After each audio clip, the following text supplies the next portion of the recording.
एक धनराशि का 10% वार्षिक दर से 2 वर्ष का साधारण ब्याज 500 रुपए है।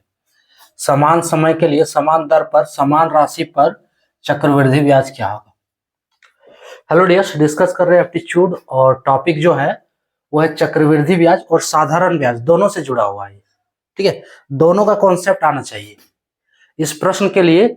दोनों का कॉन्सेप्ट होना चाहिए, चक्रवृद्धि ब्याज और साधारण ब्याज। ठीक है, जिसको बोलते हैं क्या, चक्रवृद्धि ब्याज यानी कि कंपाउंड इंटरेस्ट, और साधारण ब्याज जिसको बोलते हैं सिंपल इंटरेस्ट। ठीक है, प्रश्न आरआरबी एनटीपीसी 2020 का है, एनटीपीसी 2020 से। एक धनराशि है जो 10% वार्षिक दर से, ठीक है, 2 वर्ष का साधारण ब्याज 500 रुपए है। अब यही सब कुछ सेम है, जिसके लिए देखो समय के लिए समान समय के लिए समान दर के लिए, ठीक है, और समान राशि पर सब कुछ सेम है, सब कुछ बराबर है। इसी कंडीशन पर चक्रवृद्धि ब्याज पूछा है कि क्या होगा।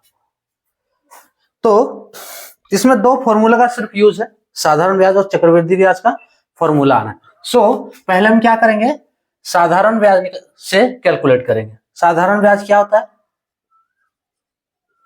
साधारण ब्याज, ठीक है, जिसको बोलते हैं simple interest, SI. SI equals to होता है पी आर टी बटे 100। अब पी आर टी क्या है, पी जिसको बोलते हैं principal, P equals to principal, ठीक है, इसको बोलते हैं मूलधन। मूलधन, उसके बाद आर क्या है, रेट हो गया, रेट, तो ये हो गया दर, और टी जो है टाइम हो गया, और टाइम को समय बोलते हैं। क्लियर। अब देखो, पी साधारण ब्याज पी आर टी बटे 100, ये फॉर्मूला आपको याद रखना होगा।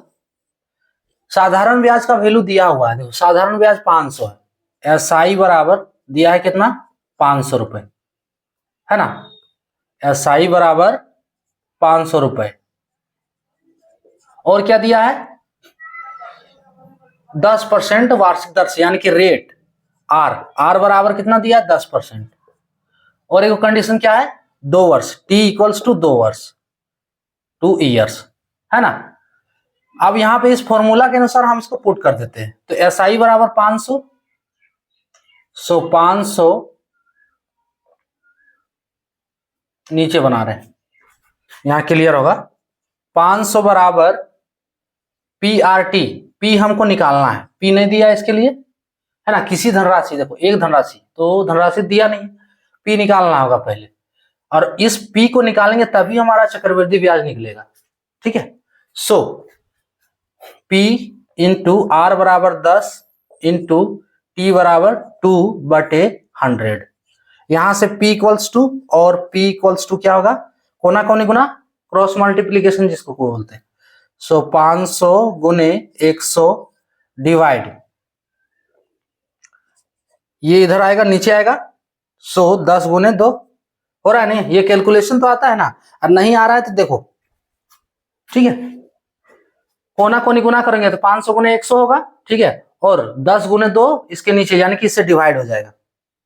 सो अब इसको सॉल्व कर देते हैं, 10 दें 100 और 2 बचे 10, 500 इंटू 5, तो P बराबर 500 इंटू 5 बराबर 2500, यानी कि जो ये P का वैल्यू आया है वो 2500 रुपए। P जो हमारा आया कितना है, 2500 रुपए। अब हम लगाएंगे कंपाउंड इंटरेस्ट का फॉर्मूला, है ना, कंपाउंड इंटरेस्ट जिसको बोलते हैं चक्रवृद्धि ब्याज, चक्रवृद्धि ब्याज, इसका फॉर्मूला क्या है,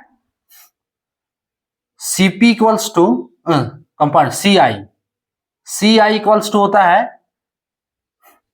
पी होल ऑफ 1 प्लस, देखो 1 प्लस आर बाय 100 का होल पावर, आप यहां टी लिखो या एन लिखो कोई दिक्कत नहीं, चलो होल पावर टी, ठीक है, -1। ये फॉर्मूला है कंपाउंड इंटरेस्ट का, ये फॉर्मूला किसका है, कंपाउंड इंटरेस्ट का।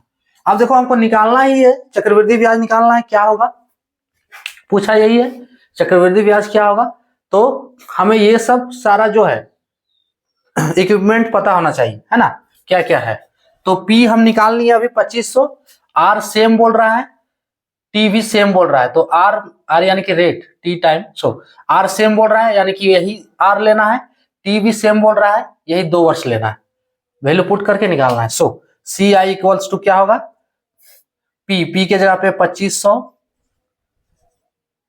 1 प्लस 10/100, R के जगह पे 10/100, होल पावर कितना, 2 वर्ष यानी कि 2 माइनस 1। क्लियर, इसको सॉल्व करते हैं, इज इक्वल्स टू 2500, उसके बाद 10 कट जा रहा है, 1 प्लस 1/10 का स्क्वायर, ठीक है, -1 इज इक्वल्स टू 2500। आप कैलकुलेशन को चाहो तो जितना शॉर्ट में कर सकते हो, हम यहाँ पे स्टेप बाय स्टेप कैलकुलेशन कर रहे हैं ताकि डाउट नहीं रहे कि कैलकुलेशन हुआ कैसे कैसे। अगर आप देखना चाह रहे हैं कैलकुलेशन तो देख सकते हैं, और नहीं तो आपको कैलकुलेशन इजी लग रहा है तो आप इतना स्टेप नहीं, एक ही स्टेप में डायरेक्ट आंसर निकाल दो, कोई दिक्कत नहीं। एग्जाम में इतना स्टेप करने का जरूरत नहीं, एग्जाम में तो आंसर चाहिए ना।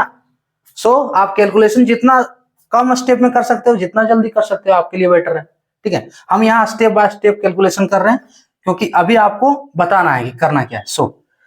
इसको जोड़ देते हैं, तो 10 एक 10 और एक 11/10 यानी कि 11/10 का स्क्वायर -1 होगा, इज इक्वल्स टू,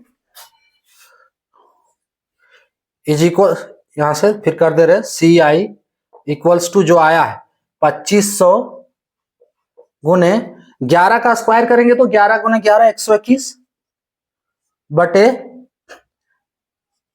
100 और ये -1। Clear, is equals to 2500। अब इसको घटा देते हैं,